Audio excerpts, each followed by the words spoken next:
অৰুণোদয় আঁচনিৰ এপ্লিকেশ্যন আৰম্ভ হৈ গ'ল। আজি অৰুণোদয় আঁচনিৰ গুৰুত্বপূৰ্ণ আপডেট আহি গ'ল। সেইটো আপডেট হৈছে যিসকল বিধৱা মহিলা অৰুণোদয় আঁচনি পাব লাগে এতিয়ালৈকে অৰুণোদয় আঁচনি লাভ কৰা নাই। ইতিমধ্যে কিন্তু আৰু নতুনকৈ অৰুণোদয় আঁচনিৰ কাৰণে এপ্লিকেশ্যন আৰম্ভ হৈ গৈছে।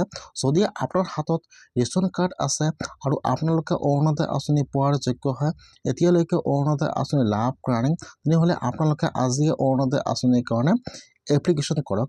কেনেকুৱাকৈ আপোনালোকে অৰুণোদয় আঁচনিৰ কাৰণে এপ্লিকেশ্যন কৰিব আৰু এপ্লাই কৰিবলৈ হ'লে আপোনাৰ কি ডকুমেণ্ট লাগিব আৰু কেনেকৈ আবেদন কৰিব লাগিব আৰু আপোনালোকে অৰুণোদয় আঁচনিৰ ফৰ্মটো ক'ত পাব, মই আজি এইটো ভিডিঅ'ত আপোনালোকক সম্পূৰ্ণ প্ৰচেছ ষ্টেপ বাই ষ্টেপ দেখুৱাই দি আছোঁ, চাই লওক। এইটো হৈছে অৰুণোদয় আঁচনিৰ এপ্লিকেশ্যন ফৰ্ম। মই কিন্তু আপোনাৰ সুবিধাৰ কাৰণে ফৰ্মৰ লিংকটো মোৰ ডিছক্ৰিপশ্যনত দি আছোঁ। আপোনালোকে ফাৰ্ষ্ট ফৰ্মটো ডাউনলোড কৰি প্ৰিণ্ট কৰিব লাগিব। তাৰপিছত আপোনালোকে এতিয়া ফৰ্মটো ফিল আপ কৰিব লাগিব। কেনেকুৱাকৈ আপোনালোকে ফৰ্মটো ফিল আপ কৰিব যাতে ইয়াত একো ভুল নহয়, আপোনালোকে ফাৰ্ষ্ট সেইটো চাই লওক। তাৰপিছত কেনেকুৱাকৈ আপোনালোকে ফৰ্মটো জমা কৰিব আৰু ইয়াৰ লগত কি ডকুমেণ্ট দিব সম্পূৰ্ণ প্ৰচেছ দেখুৱাই দি আছোঁ, চাই লওক। আপোনালোকে যদি আগৰ পৰা অৰুণোদয় আঁচনি পইচা লাভ কৰি আছিল, আপোনাৰ অৰুণোদয় আঁচনিটো বন্ধ হৈ গৈছে তেনেহ'লে আপোনালোকে ইয়াত ইউএছত টিক মাৰ্ক দিব আৰু যদি আপোনাৰ নতুন হয় তেনেহ'লে আপোনালোকে ইয়াত নোট টিক মাৰ্ক দিব আৰু ইয়াত আপোনাৰ এটা পাছপোৰ্ট চাইজ ফটো লগাই দিব। ইয়াত আপোনালোকৰ ৰেচন কাৰ্ড নম্বৰটো বহাই দিব। আপোনাৰ কিন্তু ৰেচন কাৰ্ড থাকিব লাগিব, নহ'লে কিন্তু আপোনালোকে অৰুণোদয় আঁচনি লাভ নকৰিব। যদি আপোনালোকে অৰুণোদয় আঁচনি পাই আছিল বন্ধ হৈছে, আপোনালোকে ইয়েছত টিক মাৰ্ক দিব আৰু যদি আপোনালোকে নতুন হয় আপোনালোকে ইয়াত নোট টিক মাৰ্ক দিব আৰু ইয়াত আপোনালোকৰ ৰেচন কাৰ্ড নম্বৰটো বহাই দিব। তাৰপিছত ইয়াত আপোনালোকৰ ডিষ্ট্ৰিক্টৰ নামটো বহাই দিব। তাৰপিছত যিটো আপোনালোকৰ LIC নাম আছে ইয়াত আপোনালোকৰ LIC নামটো বহাই দিব। যদি আপোনালোকে আপোনাৰ LIC নামটো নাজানে, আপোনাৰ ভোটাৰ ID কাৰ্ডৰ পিছফালে চাব, তাত কিন্তু আপোনালোকৰ LIC নামটো দিয়া থাকিব। ইয়াত আপোনালোকৰ LIC নামটো বহাই দিব। ইয়াত আহি গ'ল আপোনালোকৰ এপ্লিকেশ্যন ডিটেইলছ। ফাৰ্ষ্ট ইয়াত আপোনালোকৰ ফাৰ্ষ্ট নাম বহাই দিব, তাৰপিছত ইয়াত আপোনাৰ মিডিল নাম বহাই দিব আৰু ইয়াত আপোনালোকৰ লাষ্ট নাম বহাই দিব। তাৰপিছত যিটো আপোনালোকৰ গাৰ্জিয়ান নাম আছে, যিটো আপোনালোকৰ কেয়াৰ অফ আছে, ইয়াত আপোনাৰ গাৰ্জিয়ান নামটো বহাই দিব। তাৰপিছত যিটো আপোনালোকৰ জেণ্ডাৰ হয়, মেল নে ফিমেল, আপোনালোকে ইয়াত টিক মাৰ্ক দি দিব। তাৰপিছত ইয়াত চাব দি আছে ডেট অফ বাৰ্থ, ইয়াত আপোনালোকৰ ডেট অফ বাৰ্থটো বহাই দিব। 2 নম্বৰত ইয়াত আহি যাব এড্ৰেছ ডিটেইলছ, ইয়াত চাব দি আছে ব্লক ULB MSC। যদি আপোনালোকে গ্ৰামৰ হয় তেনেহ'লে আপোনালোকে ইয়াত আপোনাৰ ব্লকৰ নামটো বহাই দিব আৰু যদি আপোনালোকে টাউনত হয় তেনেহ'লে আপোনালোকে ইয়াত যিটো আপোনাৰ ULB নাম আছে বহাই দিব আৰু ইয়াত চাব দি আছে GP VCDC আৰু BDC আৰু ৱাৰ্ড। যদি আপোনালোকে গ্ৰামৰ হয় তেনেহ'লে আপোনালোকে ইয়াত আপোনালোকৰ পঞ্চায়তৰ নামটো বহাই দিব আৰু যদি আপোনালোকে টাউনত হয় তেনেহ'লে আপোনালোকে ইয়াত আপোনাৰ ৱাৰ্ড নম্বৰটো বহাই দিব। তাৰপিছত ইয়াত আহি গ'ল আপোনালোকৰ ভিলেজৰ নাম, ইয়াত আপোনালোকে আপোনাৰ ভিলেজৰ নামটো বহাই দিব আৰু ইয়াত চাব দি আছে লোকেলিটি বা লেণ্ডমাৰ্ক। যদি আপোনাৰ গাঁৱত কোনোবা মন্দিৰ মছজিদ বা স্কুল কলেজ আছে, আপোনালোকে ইয়াত লেণ্ডমাৰ্ক বা লোকেশ্যনৰ নামটো ইয়াত বহাই দিব। তাৰপিছত যিটো আপোনালোকৰ ৰানিং মোবাইল নম্বৰ আছে, আপোনালোকৰ ইয়াত মোবাইল নম্বৰটো বহাই দিব। তাৰপিছত ইয়াত আপোনালোকৰ পোষ্ট অফিচৰ পিনক'ড নম্বৰটো বহাই দিব। যদি আপোনালোকে আপোনাৰ ঘৰ নম্বৰটো জানে ইয়াত বহাই দিব, নহ'লে আপোনালোকে ইয়াত কিন্তু যিহেতু ইয়াত ষ্টাৰ মাৰ্ক দিয়া নাই, আপোনালোকে সেইটো ফিল আপ কৰিলেও হ'ব, নকৰিলে কিন্তু একো নহয়। তাৰপিছত ইয়াত চাব দি আছে পুলিচ ষ্টেচন, যিটো আপোনালোকৰ থানাৰ নাম আছে, আপোনালোকে ইয়াত আপোনাৰ থানাৰ নামটো বহাই দিব। ইয়াত বহাই দিব যিটো আপোনালোকৰ এড্ৰেছটো আছে, ইয়াত আপোনালোকৰ ফুল এড্ৰেছটো ভালকৈ চাই বহাই দিব। যিটো আপোনালোকৰ আধাৰ কাৰ্ডত দি আছে এই হিচাপত আপোনালোকে ইয়াত আপোনাৰ এড্ৰেছটো বহাই দিব যাতে ইয়াত একো ভুল নহয়। ফাৰ্ষ্ট আহি গ'ল আপোনালোকৰ নাম, 2 নম্বৰত আহি গ'ল আপোনালোকৰ এড্ৰেছ। এইটো হৈ গ'ল আপোনালোকৰ 1 নম্বৰ ফৰ্মটো। তাৰপিছত এতিয়া কিন্তু আপোনালোকৰ ফৰ্মৰ পিছফালৰটো আহি যাব। এতিয়া কোনসকল লোকে অৰুণোদয় আঁচনি পাব লাগে বা কোনসকল লোকে পাব নালাগে ইয়াত কিন্তু দিয়া আছে, গাইডলাইন দিয়া আছে। এতিয়া আপোনালোকে ইয়াত চাই ল'ব।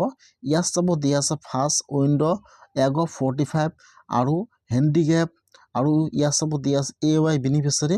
এতিয়া ফাৰ্ষ্ট চাব দি আছে ইয়াত উইণ্ড' মানে যিবিলাক বিধৱা মহিলা আছে ফাৰ্ষ্ট কিন্তু সেইসকলে অৰুণোদয় আঁচনি পাব লাগে। 2 নম্বৰত আপোনাৰ গাঁৱত যদি কোনোবাই হেণ্ডিকেপ আছে সেইসকলে 2 নম্বৰত পাব লাগে। তাৰপিছত সেইসকলে যিবোৰ দুখী আছে সেইসকলে অৰুণোদয় আঁচনি পাব লাগে। যদি আপোনালোকে বিধৱা মহিলা হয় অৰুণোদয় আঁচনি এতিয়ালৈকে লাভ কৰা নাই তেনেহ'লে কিন্তু আপোনালোকে ইয়াত চাব ইয়াত প্ৰপাৰ্টি হাউচ হোল্ড দিয়া আছে আপোনালোকে ইয়াত টিক মাৰ্ক দিব লাগিব। এতিয়া আপোনালোকে কোনবোৰ গাঁথনি ভিতৰত আপোনালোকে ইয়াত টিক মাৰ্ক দি দিব।